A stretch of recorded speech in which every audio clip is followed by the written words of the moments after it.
2019 கடைசியில் வந்து பாஸ்டர்கிட்ட வந்து ஜெபிக்க போனோம். அப்போ பாஸ்டர் வந்து 3 வருஷத்தில் வீடு கட்டுவீங்கன்னு சொன்னாங்க. அந்த வார்த்தையின்படியே நாங்கள் விசுவாசத்தை ஜெபம் பண்ணோம். கர்த்தருடைய கிருபையினால் 2022 அக்டோபர் மாதத்தில் வீடு கட்ட ஆரம்பித்தோம். கடந்த மாதத்தில் முடித்தோம். ஜூலை 3ஆம் தேதி பாஸ்டர் வந்து பிரதிஷ்டை பண்ணி ஜெபம் பண்ணாங்க. வியாழக்கிழமை அன்னைக்கு எங்கள் வீட்டுக்காருக்கு உடம்பு சரியில்லைன்னு மயங்கி கீழே விழுந்துட்டாங்கன்னு சொன்னாங்க. நாங்கள் உடனே என்ன நினச்சோம், ஜெபம் பண்ணுங்க, ஏசப்பா கூட இருக்கிறாரு அப்படின்னு சொன்னேன். அப்புறம் ப்ரெஷர் வந்து 3 வாட்டி கீழே விழுந்துட்டாங்க. உடனே அவங்க வேலை செய்கிற இடத்துல இருந்து எங்கள் வீட்டுக்காரை தூக்கிட்டு போய் உடனே 4 இன்ஜெக்ஷன் போட்டாங்க. கொஞ்சம் சரியா இல்லை, பரவாயில்ல இருக்குமா அப்படின்னாங்க. அப்புறம் நானும் என் பையனை இங்கேருந்து காரை எடுத்துகிட்டு போனேன். எங்கள் வீட்டுக்காரர் உட்காந்துருந்தாங்க. ஜெபம் பண்ணுங்க, ஏசப்பா அவங்க கூட இருக்கிறாங்க, நல்ல சுகம் கிடைக்கும் அப்படின்ட்டேன். சொன்ன உடனே அந்த நாங்கள் கூப்பிட்டு வந்து வீட்டில் வந்து ஜெபம் பண்ணி ஆஸ்பத்திரிக்கு போய் செக்அப் பண்ணும்போது ஒன்றுமே இல்லை, ப்ரெஷரும் சுகரும் தான் இருக்குமா, கவலைப்படாதுங்கப்பா அப்படின்னு சொல்லி ஜெபம் பண்ணி வந்ததுக்கப்புறம் நல்லா இருக்கிறாங்க. இன்றைக்கி வேலைக்கு போயிருக்காங்க. நாங்கள் சர்ச்சில் வந்து ஜெபம் பண்ணிட்டு போனோம். கர்த்தர் கிருபையில எங்கள் வீட்டுக்காருக்கு நல்ல சுகம், நல்ல பலத்தோடு இருக்கிறாங்க.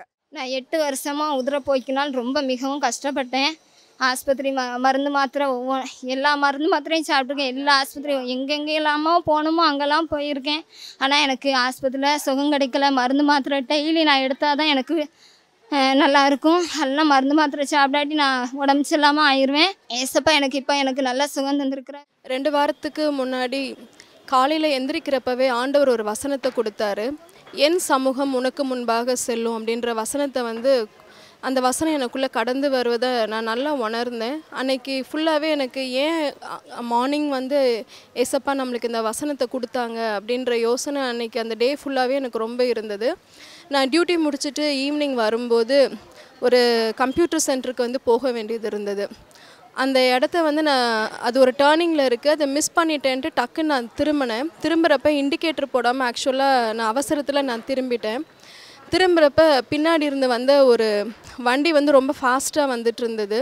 நான் வந்து உண்மையிலே ஒரு பெரிய ஒரு ஆக்சிடெண்ட் வந்து அந்த இடத்துல வந்து நடக்க போகுது அப்படின்னு நினச்சேன். அந்த இடத்துல வந்து ஒன்றுமே நடக்கலை.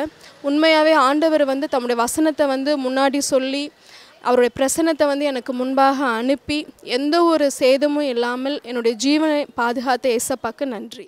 எனக்கு மேரேஜ் ஆகி 2 மந்த்ஸில் கன்சீவ் ஆனேன். கன்சீவ் ஆகி டெலிவரி டைமில் வந்து எனக்கு நார்மல் டெலிவரி ஆகாது, ஆப்ரேஷன் தான் ஆகுன்ட்டாங்க. தண்ணிச்சத்து கூட இருந்ததுனால ஃபஸ்ட்டர் எல்லாத்தையும் நாங்கள் ப்ரேயர் பண்ணிட்டு போனோம். அதே மாதிரி எனக்கு நார்மல் டெலிவரி ஆணுச்சு, வலியே இல்லாமல் குழந்தை பிறந்துச்சு. குழந்தை பிறந்து 3 மாதம் கழித்து எனக்கு ஒரே குறுக்கு வலி, வயிறு வலி வந்துச்சு. அதில் நாங்கள் கண்டுக்கிடாமல் விட்டுட்டோம். அதை ஊசி போட்டு நான் அந்த வலியை இல்லாமல் ஆக்கிக்கிட்டேன். அதுக்கடுத்தாப்பில் பார்த்தா 1.5 வருஷம் கழித்து பித்தப்பையில் கல் இருக்குன்னு சொல்லிட்டாங்க. கரைச்சலான்னு ப்ரே பண்ணிகிட்டே இருந்தோம். அதுக்கடுத்தாப்புல அவங்க எனக்கு பித்தப்பையை ரிமூவ் பண்ணணுன்ட்டாங்க. நாங்கள் பித்தப்பையை எடுத்துட்டோம். பித்தப்பையை எடுத்தால் எல்லோரும் செமிக்காதுன்னு சொன்னாங்க எல்லோரும். ஆனால் எனக்கு கர்த்தருடைய கிருபையில் நல்ல சாப்பாடெலாம் செமிக்கி நல்ல சுகத்தோட பலத்தோடு வச்சுருக்காங்க.